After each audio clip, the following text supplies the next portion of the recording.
Hello, this is Sophie Lawson from sophielawson.com, and this is episode 243 of the Show Free Art podcast, which is a little podcast I do about the art and things with me co-host lilDENNiS. And lilDENNiS is with us today because what we're going to do on this one is we're going to talk about a TV show 1899. It's going to be like a sort of a review type thing about the TV show 1899. So lilDENNiS is going to get us into this one right away because he's proper excited. Kitty kisses as well. So what I'm going to do on this is I'm just going to talk about the characters, the story, and I'm going to compare it to season 1. I'm going to compare season 1 of 1899 to like season 1 of Dark. Because the reason for that is this TV show is made by the same people who made Dark. So the premise of this 1899 is it's set in 1899 at the turn of the new century, and the series follows a group of European migrants travelling from London on a steamship named Cerberus to start their new lives in New York City. So the first thing is the word Cerberus. Cerberus is actually the name of the three-headed dog that guards the gates of the underworld. So that I thought straight away that was quite interesting. And also there's another ship in there called Prometheus, which that made me think of the alien film Prometheus, where they like seeded the planet with life. So what I thought was they've used very interesting names for the names of the ships. I haven't looked into what the name Prometheus means, but I wonder if that is also something to do with like mythology or something. It's quite interesting. But one of the best things about this show for me was some of the imagery, because what you're basically on the whole show is set on a big boat like the Titanic, but it's basically out at sea the whole time really. Well, not all of it, but most of it. So they can do some beautiful things with that, like, well, basically they can play around with the water, but because this is one of those shows where it's manipulating things, they do stuff like where they create like a tunnel in the water and stuff. And I've always found water, like when you play around with water, it's beautiful. So like some of the imagery is absolutely amazing. So I'm going to try, well, I think there is going to be spoilers in this. I was going to try and not do any spoilers, but I think the problem is you can't really talk about things unless you to talk about things, you're going to spoil things. This is probably one of those shows that's best to watch, not really knowing anything. That's what I would say. But spoiler free, if I had to compare it to Dark, because this show is made by the same people who made Dark. If I had to compare season 1 of this 1899 with season 1 of Dark, I would say at the moment the season 1 of Dark felt more complete, and it felt more sort of mystical, because the thing with 1899 was, well, Dark was very subtle. Dark had a lot of mystery about it. You was constantly wondering what was happening, because that was dealing with time travel. I actually did a podcast about the TV show Dark about a month ago or something, so I'll put a link in the description in the show notes. But Dark was very subtle with how it sort of brought in the mystery, whereas I found 1899 sometimes it's almost like they didn't know how to be. It's almost like maybe they were trying too hard to be mind-bendy at times, and instead of like building up to it, they just threw it in your face. So sometimes it felt a bit forced. Some of it felt a bit forced. But what I will say is, after the end of the seasons, I feel like 1899 has a lot more potential. I feel like this could have, this could go anywhere, which is brilliant. Whereas with Dark, you always felt like Dark was self-contained within the time loop, whereas this is a lot more freer. So I'll talk about some of it later. But like I said, because they're playing around with water, this is very much like, sort of like, the ship is almost like, there's a moment where you feel like it's going to be like the Bermuda Triangle, and there's a scene in the show where there's a triangle in the water, and the ship actually goes inside of the triangle. It's amazing. So like I said, there's some beautiful imagery in here. But what I'm going to do is, I'm basically going to focus on the characters, because I've always thought to myself, I always feel like characters are the main thing with TV shows. If you fall in love with the characters, I feel like that's more important than the story. And what I would say is, at the moment, the thing with Dark is, it took a long time for me to connect with the characters. Whereas in Dark, I connected with the characters straight away. In 1899, it took me a long, almost, I would say, half of the season. There's 8 episodes, and I would say it was only about episode 5 or 4, about episode 5, where I started to finally connect with the characters. So that's, for me, that's a bit too long. This is why I feel like there's more potential in 1899, because it feels like what happened is, right for the first 4 or 5 episodes, there was thousands of characters, so many characters, and it was constantly going all over the place. So it's quite hard to get your bearings, really. And then there's a moment about episode 5 or something where the group gets, it becomes a group. Instead of it being a ship full of people, it's more of like a group. And at that moment, you start to get relationships getting formed and stuff. And that's when all of a sudden it just felt like it connected. So for me, I felt like the first 4 or 5 episodes, I feel like they could have actually been one episode. That's the sort of feeling I had. But I can also see why it did need those first 4 or 5 episodes, because it also does this thing with, if you ever watched the TV show Lost, they introduced this thing where you had like flashbacks. So you'd have the character on the island, and you would suddenly see their life when they were off the island, and it would put like context into why they are the way they are now when they were on the island. Well, this is what happens here as well. You've got like this constant mystery of what are these characters up to and stuff. Why are these characters all on this ship? That's what you're constantly wondering. And then what happens is you're getting like almost like flashbacks of their life before, and it fills in like the blanks, which is brilliant. So there's going to be spoilery things now. The thing I love about, so this is a spoiler. The thing I love about, because what happens is, so this is a spoiler. I just wanted to say that. So what happens is, it ends up being like a virtual reality, basically.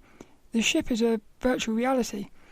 Now what's amazing about it is, these flashbacks, they're not just flashbacks of the past, they can actually go into their flashbacks. Now, can you imagine how amazing that is? They can basically go into their past and relive the past. So that's amazing. And again, this is like the things of, you're thinking the amount of potential that's in here. Because if they could start going backwards, and this is the thing, with Dark, they were time travelling physically, but this one is more like a mental time travelling thing. This show is brilliant because it's all about the mind. And there's some amazing quotes in here as well about the mind. But I'm going to get into the characters really. So the first thing is, it's made, it says, so all of this information is off of Wiki. It says 1899 is a multilingual German epic period mystery science fiction TV series created by Yuk Je and Barambo Oda. And they're actually the two who created Dark as well. There's a man and a lady, and it says, what it says on Wiki is the creators have ideas for 2 more seasons. So that's quite exciting. And the good thing about that is it makes me think that they've actually planned it all out ahead. But I did think to myself, this is quite weird. Last night I was listening to a podcast, an art podcast, and it actually said, he was talking about how when you're being creative, you can either be sort of really like a plotter, where you're like planning everything, or you can be like a spontaneous thing. And I feel like this show, maybe the first half of it suffered from being too planned. It's almost like they knew what their destination was, but how do I explain that? With Dark, it felt like they knew where their destination was, but the journey was like amazing as well. Whereas with Dark, with 1899, it feels like they know what the destination is, and some of the journey is just, it's only there to get you to there, if that makes sense. But the other thing here is it says it's a multilingual TV show. That was one of the things that I found a little bit, well, it's amazing. I've never seen anyone do this before. What happens is all the characters, because this is it's a boat full of people from all different places, like Spain, England, America, Japan. And what they do is they all talk in their own language, so you get like subtitles.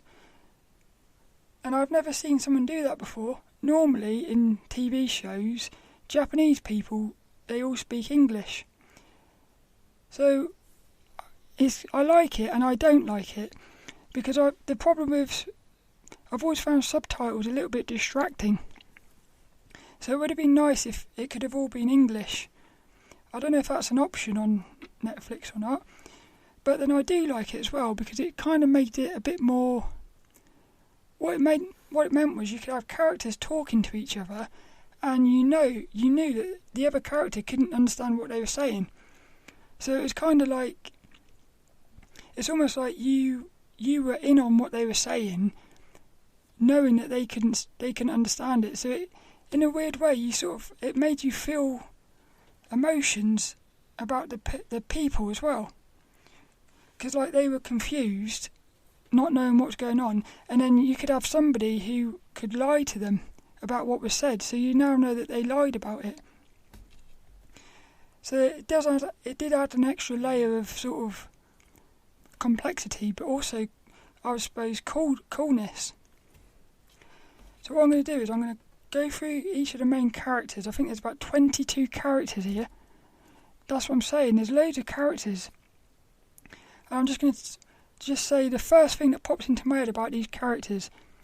So the first one is, she's called Mora, and this is another thing.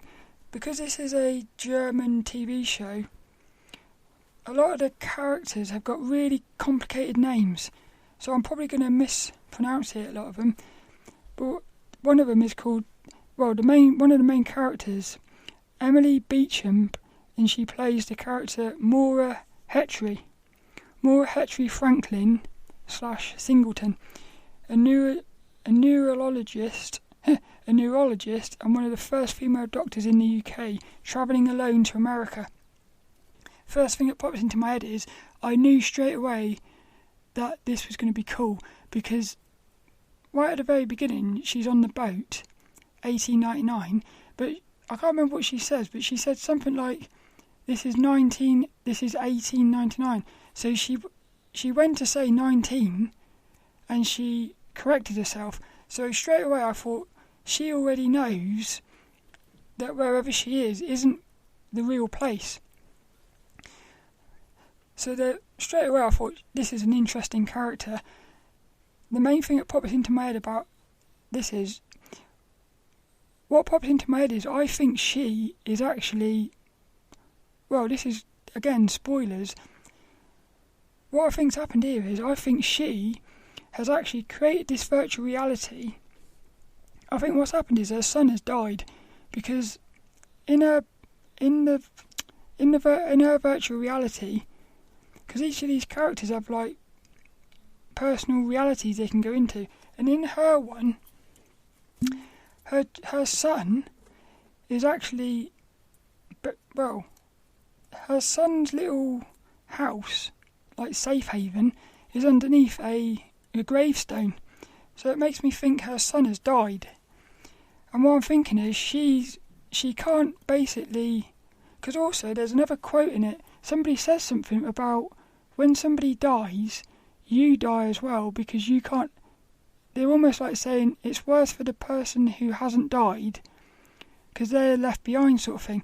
And I think what's happened is she's been unable to accept that her son has died, and instead of letting him go, she's sort of trying to keep him alive by creating this virtual reality. So I think what she's done is she's put herself into this virtual reality as a way of trying to keep hold of her son. That's what I'm thinking. That's the first thing. But I do think that there's going to be quite a lot of interesting things about this character. But she's a brilliant character. I thought she was cool. Another character, Aldrin Bernard as Daniel Solence. Daniel Solence, a mysterious man who boards the Cerberus. So this is one of those characters where you sort of think he's evil or you think he's bad, but then you start thinking, is he actually really bad? Is he actually good? So again, they're playing with that. This is what they've done brilliantly in Dark. They had these characters who, they were both positive and negative, and you were constantly sort of thinking, you were constantly sort of wondering who was good and who was bad. And this one here, that's the main thing that pops into my head, is you thought he was bad, but maybe he's not. But I think they overplayed him being too bad, if you know what I mean. Again, I think the main thing for 1899 is it lacked subtleness. It was a bit too forceful with its agendas. Almost like it didn't trust that the audience would be intelligent enough to work these things out. Which is one of the things I loved the most about Dark. Was Dark really... It felt to me like Dark didn't dumb itself down. It was what it was, and it had confidence that you would be alright with that. Whereas I wonder whether somebody said, we've got to make 1899 a little bit more understandable or something. I'm not sure. But he's another cool character as well. Oh yeah, here he is. The next character, Ulrich Larson, played by Andres Piatzman. And this is the ship's weather-beaten captain. So this is the guy from Dark. This is the main time traveller, Mikhail, from the TV show Dark. Now this is the reason I started watching 1899. Because I saw, after I watched Dark, I went online to read about what other people thought about it and tried to sort of understand stuff. And there was a trailer for this guy, and I saw this guy in it, and that's when I realised that this was made by the same people. Now, what the funny thing is, as I was getting images and stuff for this podcast, somebody said something which I didn't click on it, but on Google one of the search things said, is 1899 linked to Dark? In other words, I didn't read it, but I'm guessing somebody's asking the question, is it possible that the TV show 1899 somehow is going to be almost like a sort of a spin-off of Dark? That would be amazing. And then what would happen there is this guy Ulrich, he would be basically Mikhail. I don't personally think they're going to do that, and I don't think I would like that either. I'm not sure about that, but what springs to mind about Ulrich, I felt sorry for him really, because he looked like well, there's a lot about him that we don't know about yet. So he's basically an alcoholic. He's always drinking and stuff. But I feel like this is the sort of bloke who he'll have a really tough life, but right at the end he will like sacrifice himself for everyone else. That's what I'm thinking. I think he's going to have a tragic story. That's what I'm thinking. But it will be like a beautiful tragic thing. Also, there's some sort of romance thing going on with him and Mura, but yet Mura is going out with Danielle, because Danielle is the husband of Mura. So there's a sort of like a love triangle there, potentially. Oh, the next guy, he's called Angel. What's he called? Miguel Bernard. That's the actor. So Angel is a wealthy Spaniard travelling with Ramiro.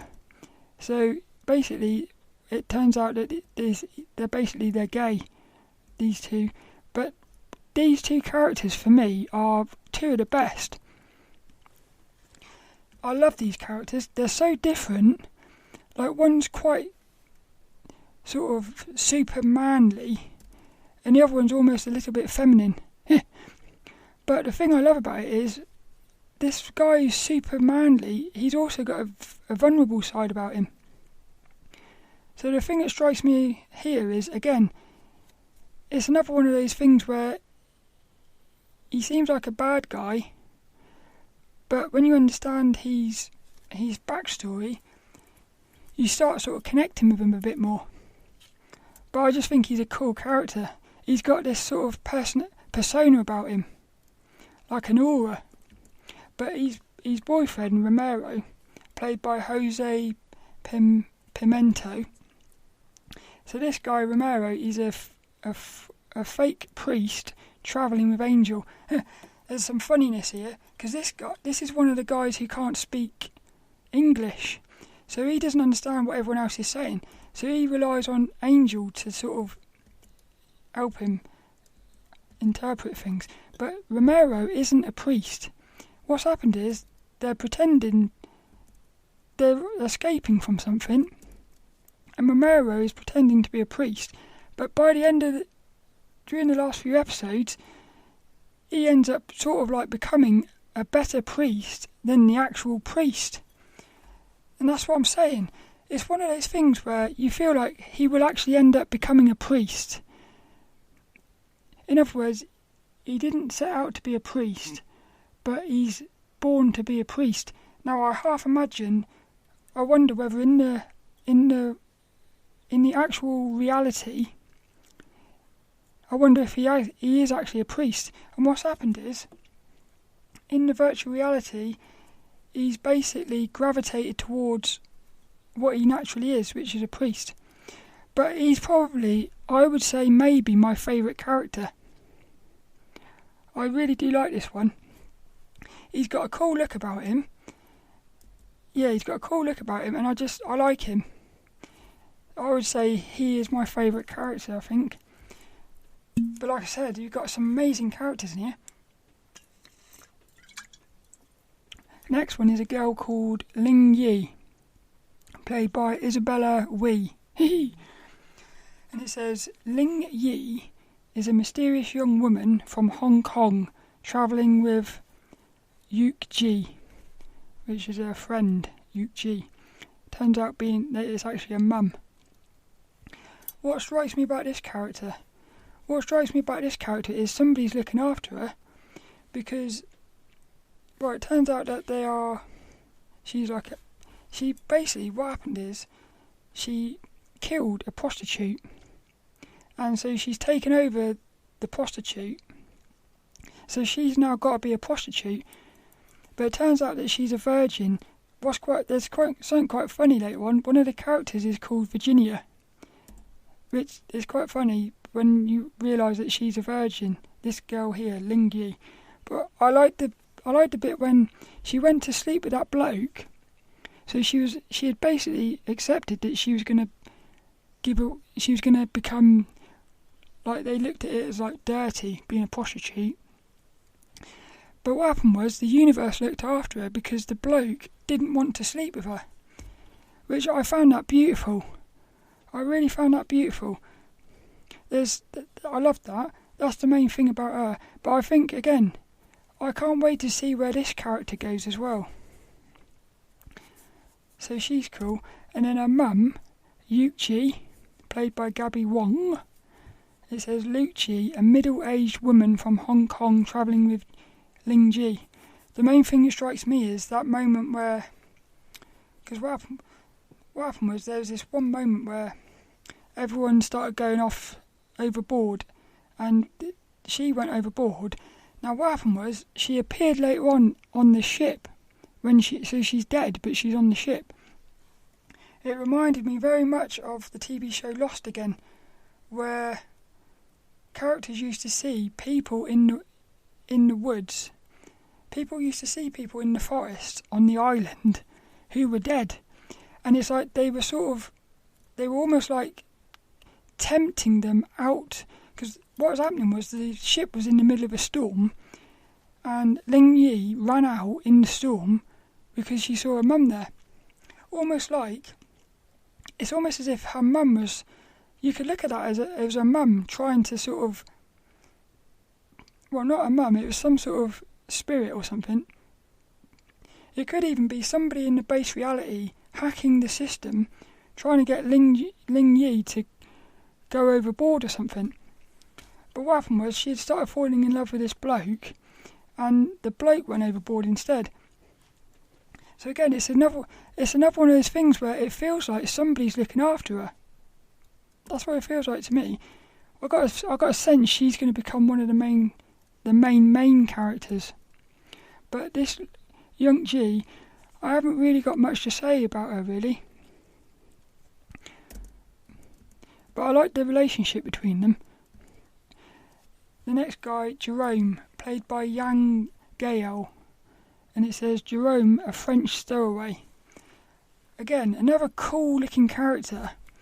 But, well, I'm just going to have to say what I feel. I felt like, because what happened was, they were basically mistreating him, and he's a black man. I believe he's the only black man on the boat that I've seen. I think he is.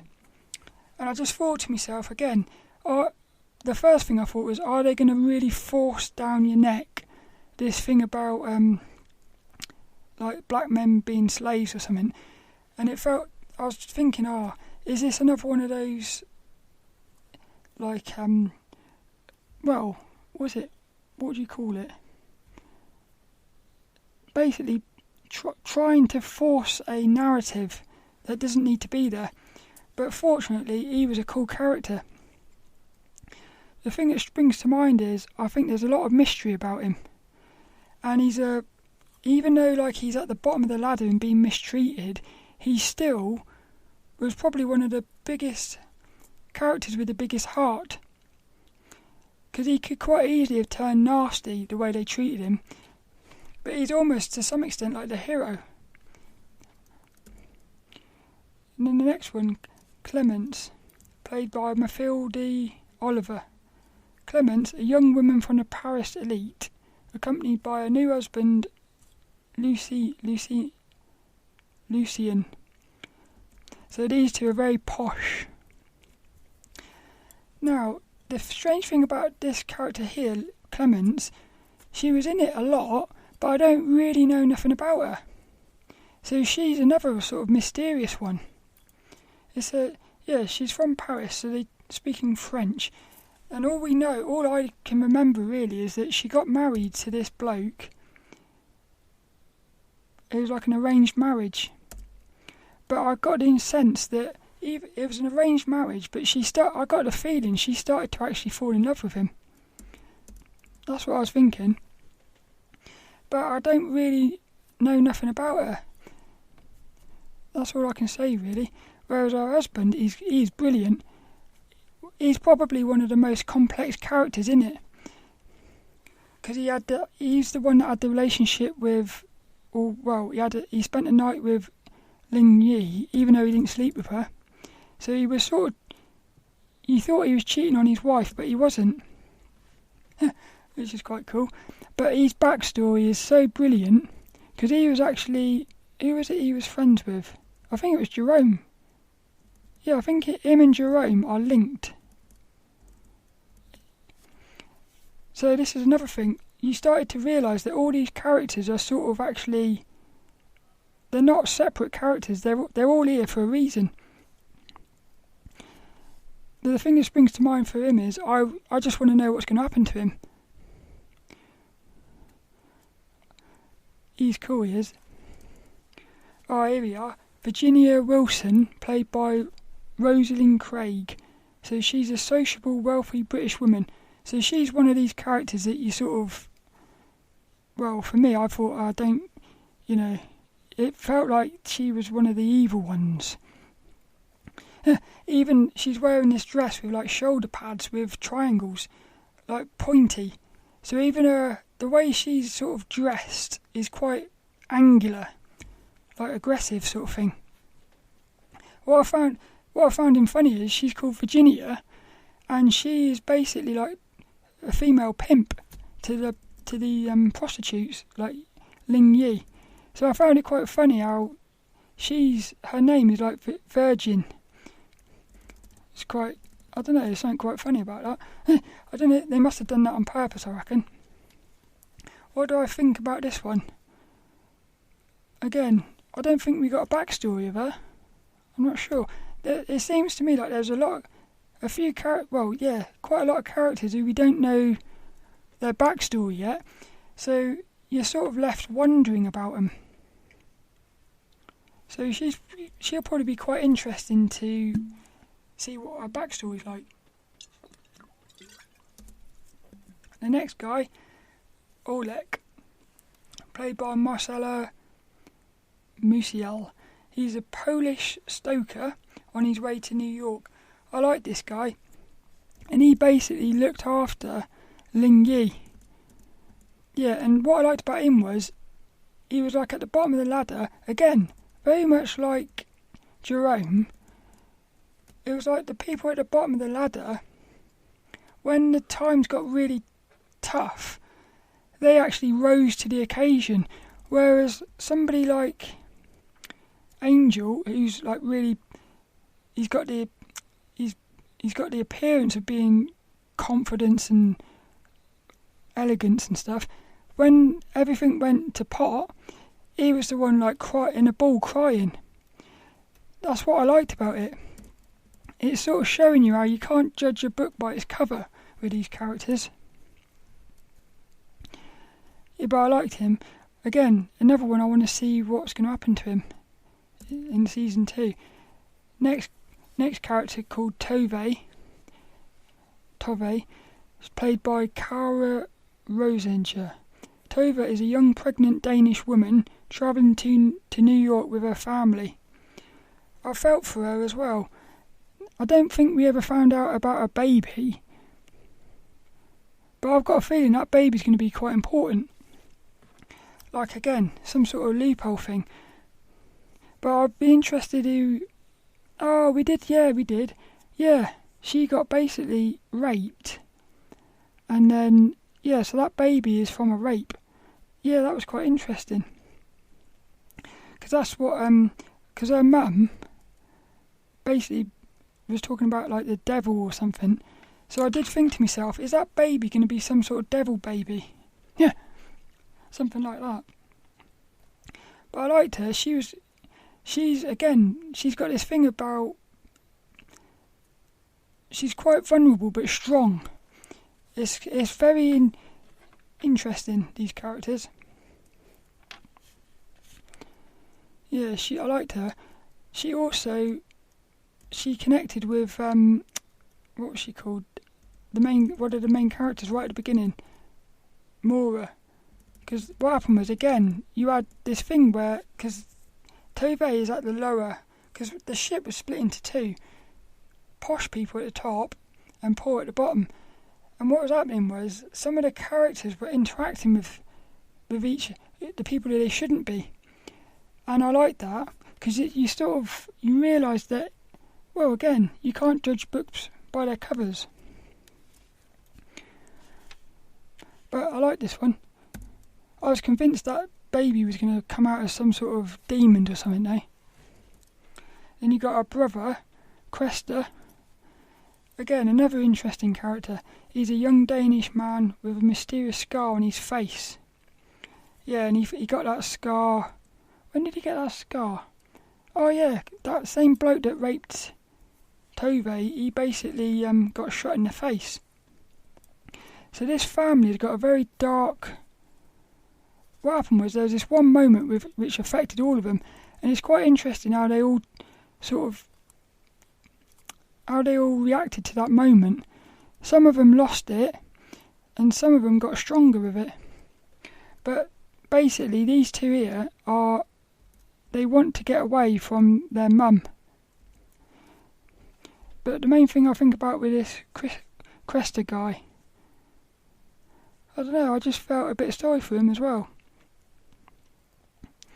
Yeah, that's the main thing. I was surprised that he fell off the ship, or walked off the ship. I don't understand why some people got brainwashed into walking off the ship and some people stayed awake. Because I would have thought he would have stayed awake. So I'd be interested why he done that. This is another thing as well.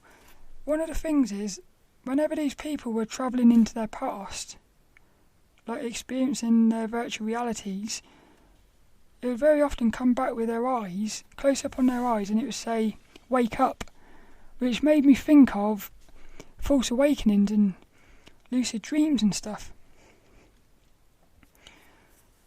Because I don't know if you've ever had a lucid dream or an out-of-body experience, but they can feel more real than real. So what happens there is you do start wondering if reality is actually real, which is sort of what was happening here. These characters were starting to realise that they were actually in some sort of illusion. So the next character is called Eyepen, played by Maria O'Walter, and she's a religious Dane travelling with her husband Anka and children, who supposedly hears the voice of God.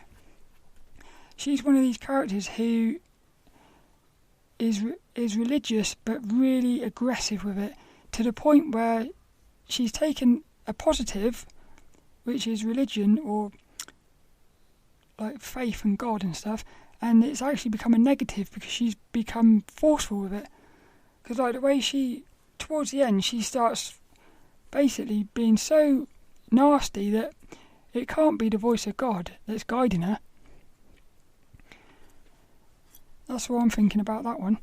And then her husband, Anka, yeah, I love him, played by Alexandra William. Now this guy, he's a religious Dane going to New York with his wife Iben and his son and daughters. So this is the other guy who, towards the end, he teams up with the fake priest, Romero. And there's a point in it, the bit I loved about this guy the most was when he actually opened up to Romero and basically said, in a weird way, he was saying, even though he is a priest, he isn't really, because he doesn't fully believe it.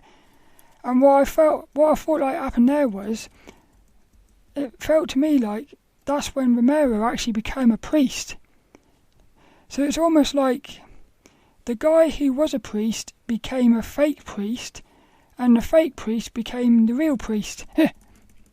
So they ended up helping each other in a strange way. What I love about Anka was he looked after his wife right to the end. There was a lot of love in him. I feel like this is a gentle bloke. I like him. And then we got another guy called Sebastian, played by Tino Mues, and he's the first mate on the Kerberos. I got the impression, again, if you ever had a lucid dream, very often you get these characters in the dreams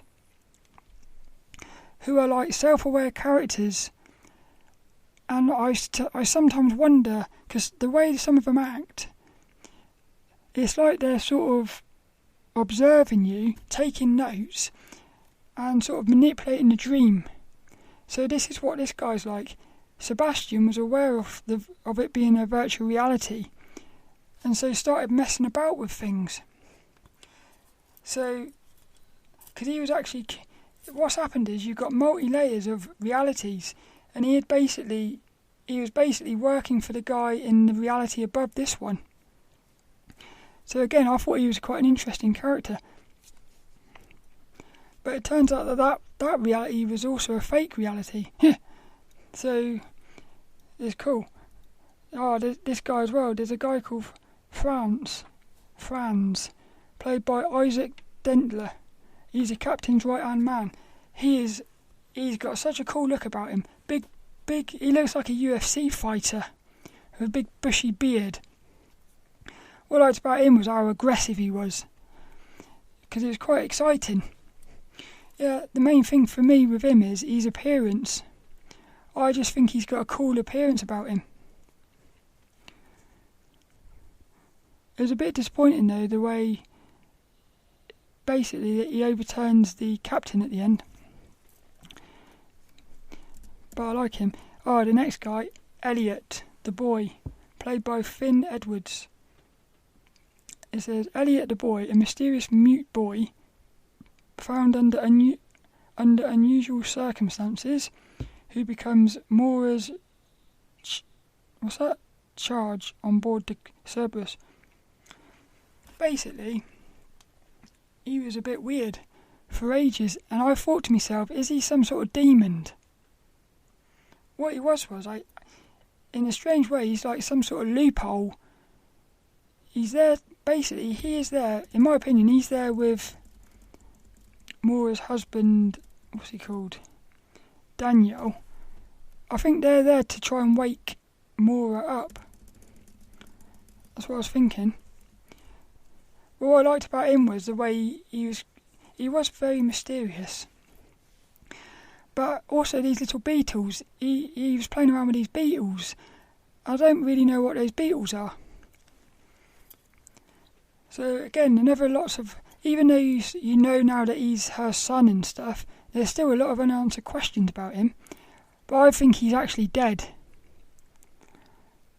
That's what I think. And I do wonder whether, when they create these virtual realities, if somebody's died, I wonder if when they create these virtual realities, they're almost like keeping they're keeping like a spirit that should have moved on to the spirit realm. They're like keeping it locked in a prison. So what's happened is, I feel like by Mora not letting go of Elliot, she's basically imprisoning him in these fake realities. And I sort of wondered to myself, are all the other characters, like, are they only there to try and help Mora? Are they like maybe doctors that have come into the system to try and help Mora? It's going to be interesting what happens next season. Then you've got Mora's father, Henry Singleton, played by Anton Lesser. He's a British investor, and Mora's father, he's a cool one, he is. Again, he's got this look about him. He reminds me of the bloke from Ghostbusters. You know the bloke in Ghostbusters 2? The one that has the photos, like the evil guy with the photo. He reminds me of him. And there's some amazing scenes where he's like that. The scenes when he's injecting Mora and stuff. That was brilliant. Yeah, he's quite cool. But well, what I'm thinking at the moment is she's basically created all of this to try and keep her in the fake reality. So I wonder whether he's actually real or not. I'm not sure. Yeah. Then we got Ada, Vida, played by Vida Shulsklev, and that's Kessler's and Tovy's younger sister. The thing that springs to mind about her is I think we should have had more of her. Yeah, I feel like I just wanted more of her, because like she was basically, I feel like she died too soon. Because I was a bit surprised she died, because I thought she was going to be there forever. I thought she was going to be one of the main characters, but that's the main thing. Is I just felt a bit like I feel like they killed her too soon. Yeah. Well, the next one, puppet, lilDENNiS. So there's a puppet found on the Prometheus called lilDENNiS. Nah, not really. Oh, this is it. So the thing is, this show is all about, what's it called? Basically, it's about being on a ship in a reality that isn't real. And what happens is the characters, so there's another show on Netflix called The Island. It's called The I, like the letter I, dash land. Now if you like 1899, I would say definitely watch this, because it's a little self-contained series, a little mini-series.